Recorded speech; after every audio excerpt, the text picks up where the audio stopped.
Good afternoon, Jared. Thank you for taking the time to meet with me. I'll be asking you a few questions on Copilot and the benefits of it. Fine. Hi. Happy to help. Shoot away.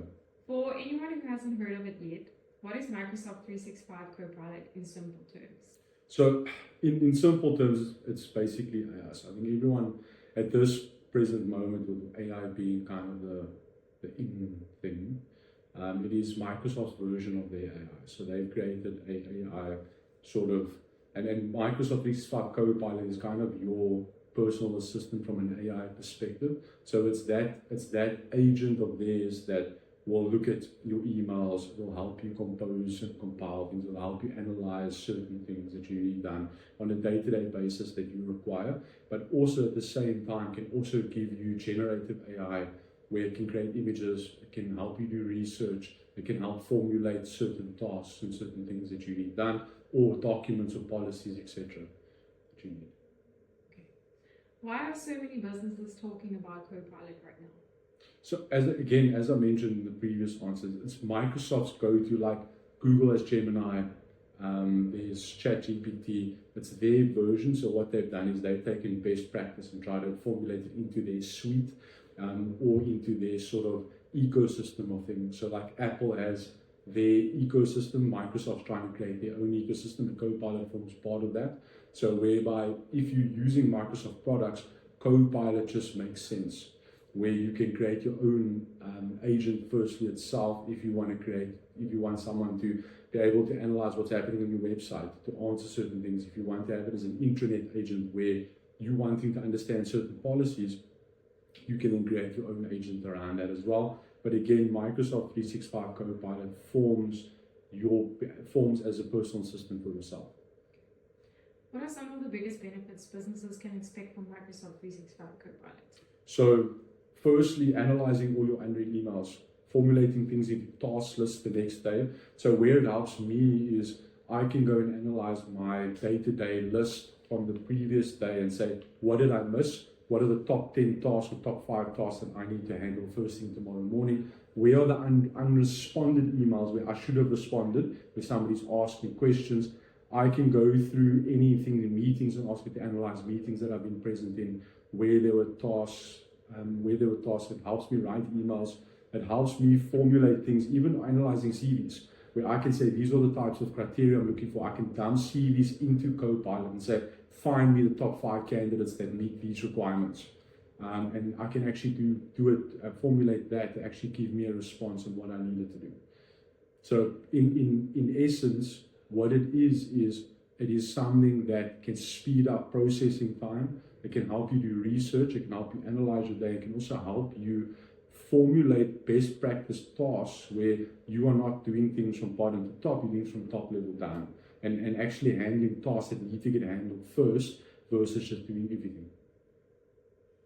Do businesses need to be a certain size before considering Copilot? No.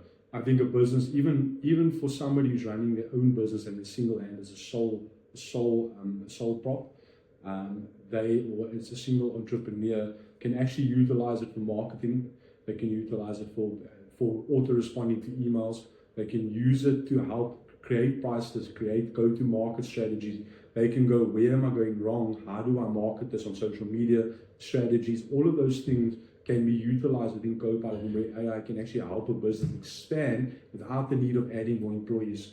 So I think that any size business, whether you 1 user to 5,000 users, can actually benefit from using AI and using Microsoft 365 Copilot.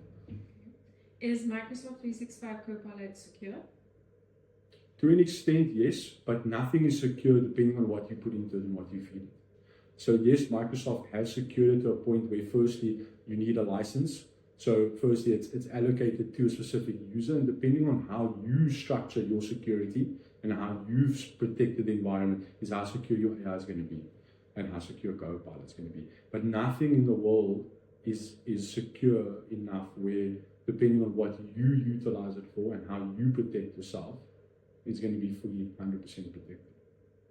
What's the biggest mistake businesses make when adopting Copilot? Not training their staff, not actually showing them or or them not understanding the actual full benefit of it. They feel like it's a replacement, firstly, so they don't want to adopt it because they feel like their job might be in jeopardy. The second thing is that if they understand what they want to get out of AI and what they want to get out of Copilot, they can actually utilize it better. Why should businesses work with cloud integration services instead of purchasing licenses on their own? So firstly, I think where we come in and where we can help is firstly, we've adopted AI from the get-go. So we've utilized ChatGPT, Gemini, DeepSeek. We've gone through all of them in terms of where we've utilized it, from development all the way through to marketing. Our marketing team uses it quite often. I use it for research, for putting together policies to assist me with certain things, where it gives me the structure that I require when using that. But where we come in is that we can help you from a governance perspective. So we assist with AI governance. So where we go, hey, what is it that you require from a regulatory perspective in terms of how AI is utilized in the business? How secure is your environment? So firstly, when adopting AI, you need to make sure that, look, are you secure? What policies are you going to put in place? How do you want your staff to use AI in the business? And then the third thing that we do is we walk hand in hand with you. So we show you the benefits of AI, where it's in best practice, depending on what departments you want to use it in, how it will work. We do training. We make sure that we adopt that full process with you from start to finish. You basically answered the next question, but what advice would you give to a business considering Microsoft 365 Copilot for the first time? Be sure with what you want to get out of it. So again, with everything, and this is advice with everything that you want to do, depending on whether you're talking to somebody, whether you're going to a meeting, whether you're doing anything, is what do you want to get out of it? So are you adopting AI because it's a trend? Or are you adopting AI because you want to improve your business and you want to improve the productivity of your staff?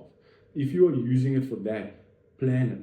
What do you want? Sit down and have a meeting with your staff. What do you want to get out of it? Sit with your service provider, whether it's us, whether it's somebody else. What is it that you want to get out of AI, so that you can be sure that when you adopt AI, that you get the full use case of it. If Copilot could permanently take one task off your to-do list, what would it be and why? Managing meetings. I would have more time. So they have more time, because if I could just let it run my meetings for me and answer for me, it would be absolutely great. But where it does help is, like I said, it helps formulate where I respond to what emails and when I respond to them, which takes a lot of my plate already. But then also what it does is it helps with researching market strategies, how I want to grow the business, things like that. So where I've used it from an MD perspective coming into this role since last year, I've used it to help with trajectory, growth, sustainability, where I need to focus my time and my day. Is where I've used AI from that perspective. So just one last thing. If someone was watching this video and wanted to learn more about Microsoft 365 Copilot, what's the best first steps to follow, or what can they do? Google it, but also go to our social media, because I think we've run a campaign for the last 2 months on what Copilot actually is, Microsoft 365 Copilot, the differences between all the versions of Copilot, not only Microsoft 365, as well as then where the benefits are, how our staff are using it, how we're using it on a day-to-day basis. So we've given best practices, we've given proper use cases as well, and then where the benefits are and how we can help with that sustainability, with the setup, with the training and everything else. So I'm not trying to now say, let's only look at us, but Google is your first prize. Research. Go look at use cases, go look at companies who are adopting and using AI. But firstly, then go to our social media handle. Thank you so much for your time, Barry. Appreciate it. Pleasure.